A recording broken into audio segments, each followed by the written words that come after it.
দেখুন, গণেশজি হচ্ছে সর্বসিদ্ধিদাতা। এটা সকলেই আপনারা কমবেশি জানেন। কিন্তু গণেশজির ভুঁড়ি মানেই তার পেটেই হচ্ছে সর্ব সুখ শান্তি পাওয়া যায়। পেট বা উদরের জন্য ওনাকে বলা হয়ে থাকে লম্বোদর। দেখুন, শব্দটি যদি ব্যাখ্যা করা যাচ্ছে তাহলে পাওয়া যাবে লম্বা উদর। অর্থাৎ লম্বা মানে বিস্তৃত। তো ওনার পেট সাগরের মতো বিস্তৃত। সাগর যেমন সমস্ত জিনিস নিজের গর্ভে সহজেই ধারণ করে নেয়, তেমনি উনিও সকলের সমস্ত দুঃখ নিজের পেটের মধ্যে ধারণ করেন। তাই বলা হয়ে থাকে যে ওনার পেটে নিত্য প্রতিদিন যদি হাত বোলানো যাচ্ছে, তাহলে উনি সকলের দুঃখ নিয়ে নেন এবং সুখ তাকে দিয়ে থাকেন।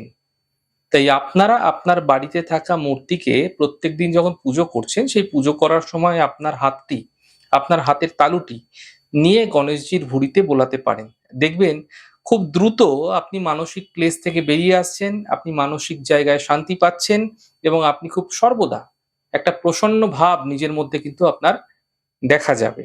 গণেশজি হাসলে আপনার দেখবেন আপনার যে সংসার, আপনার যে পরিবার, সেও কিন্তু হাসতে শুরু করবে। বিশেষ করে যারা বিদ্যার্থী রয়েছে, যারা পড়াশোনা করছে, শিক্ষার সঙ্গে যুক্ত আছে, তারা যখন পরীক্ষা দিতে যায় না? সেই পরীক্ষা দিতে যাওয়ার সময় সেই দিনকে অবশ্যই গণেশজির পেটে হাত বুলিয়ে যাও।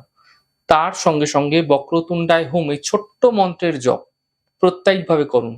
দেখবেন মানসিক শান্তি আপনাদের ক্ষেত্রে আপনারা দেখতে পাবেন।